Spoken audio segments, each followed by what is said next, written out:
As my first brief, as I was getting in here, I was told that, please ensure that you get some energy into the room. Because after a grueling session of 2 days, I don't know how many of you are really wanting to listen to me or to Chetan Bhagat after me. So, and I also observed another thing, that the energy of the applause kept on dropping, as we were moving. So why don't we give a big round of applause for the speakers before me, not for me. For me, you give it afterwards. I attended this session, throughout the day, and I was very, very impressed with the quality of the panel discussions and some of the things that the panelists spoke about. I think the reality is what differentiates what we are talking about and how technology can build on where we are. And what I am going to talk about today is fundamentally differentiate and give you a little bit of perspective of where is the market headed. Does anybody know what is the 12th 5-year plan topic for the government of India? Education? Anyone? There are a lot of people from the government here too.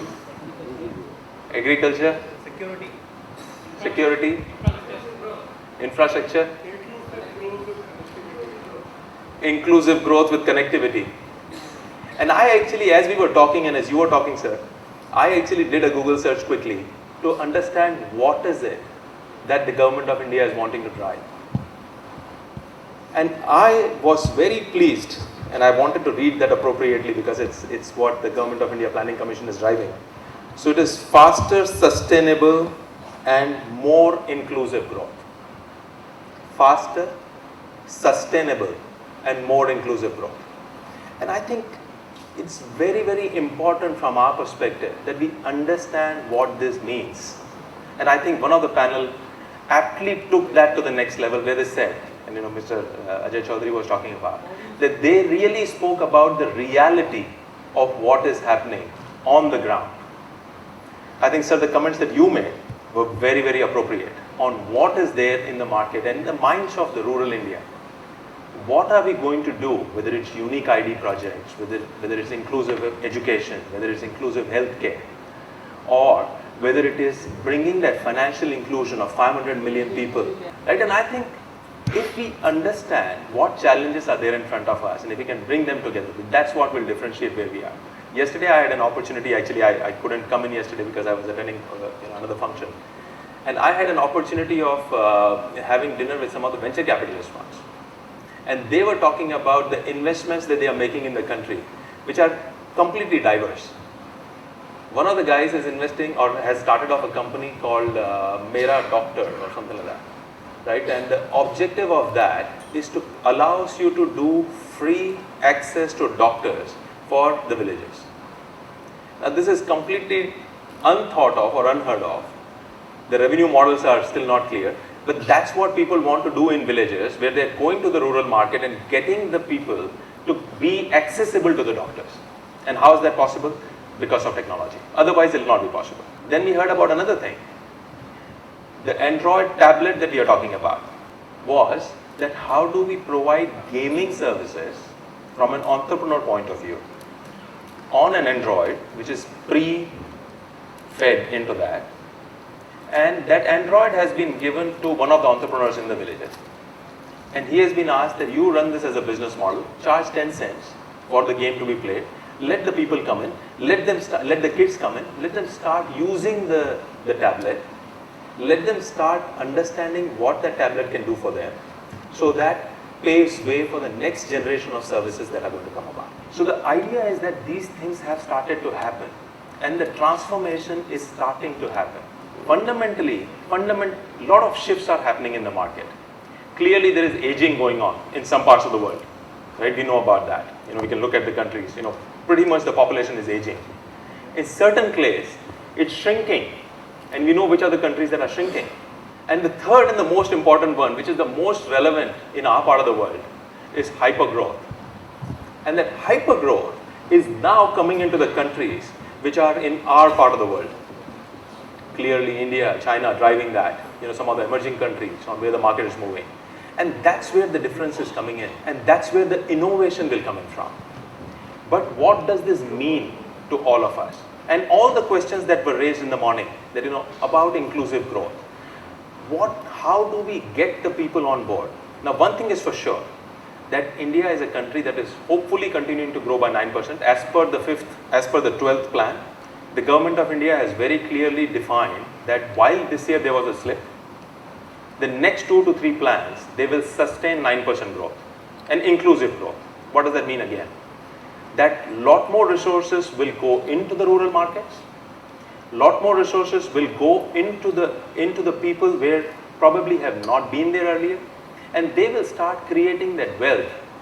And how does that wealth go into the other market is where the challenges are going to be. How effectively, and some of the schemes that we spoke about in UID, to drive so that the money reaches at the right place, etc., etc. The days are gone when we could have technology innovation in the developed markets and bring in here. Now it's the other way, and how we develop it here and how we take it to the rest of the markets. And there are clear examples of how we are driving it, what we are doing. There is innovation that is happening across segments, across verticals. Everybody wants access to services for their own reasons. And what makes that very, very critical, or how do we enable that? That fundamental enablement can happen only by the use of technology. 700 million people to be urbanized. How do you drive that? Do we have the resources? Do we have the road? Do we have the power? Do we have the infrastructure? How do we build that? Do we have the education, healthcare, etc., etc.? All those things start coming in. 3 billion will be connected. There's no doubt in everybody's mind that that's how the connections, that everybody will have a mobile phone, everybody will have two, everybody will have access, everybody will have, tablets, everybody will start accessing the data. So all that clearly starts differentiating it. And then finally is the aging and shrinking as to why they want to come in. So fundamentally, network is going to be the platform. It is the fourth utility from our perspective. There are obviously 3 main utilities, MEP we call it, right? Mechanical, electrical, and plumbing. And then this is the fourth utility with the help of which, and I am sure a lot of people in the panel said, that it is broadband access to connectivity that is going to differentiate between many of the haves and the have-nots. Clearly, internet is going to be expanding, and from where it is today, which is connecting electronic devices, it will become the Internet of Things. Everything will be connected. It's everything that will start becoming more and more intelligent. And it's up to us then, how we drive that intelligence to make use of the decisions that we want to make. And that's where the world is moving to. So how about running on a network economy? How about running a village, a city, a community, a country, the world on networked information? How about starting to have planned cities or planned developments or planned societies which will start bringing in that change of economical and social and environmental that we are talking about? How do we build that sustainable energy roadmap? How is it that we are going to build the solutions for the rural markets? And we are committed to about $50 per doctor visit, 50 rupees per doctor visit in the market. And we are building solutions, and I'm sure HCL is building solutions for, for this market, pretty much for a very long time. But that's where the innovation is coming in from. We are talking about how do we provide education to a student at 50 rupees per month. And that's where as I said, the technology difference will come in. Our chairman was there in India about 6-9 months back, and he met the chairman of one of the leading banks. And we asked the chairman the question saying that, if there is one thing that you would want us to do, what would you want us to do? And the question came in that I expect technology to help me reach the 250 million people who want inclusive growth. We want to get them on the inclusive growth. Today what is happening is that technology is prohibiting it. And why is it prohibiting it? Because the infrastructure is not there, and the cost of reaching that market and accessing that is significantly higher. So the question is that how do we turn that? Because that's the job of technology. And I think all of us spoke about how it is that we are going to drive that. Thank you so much, and have a great evening.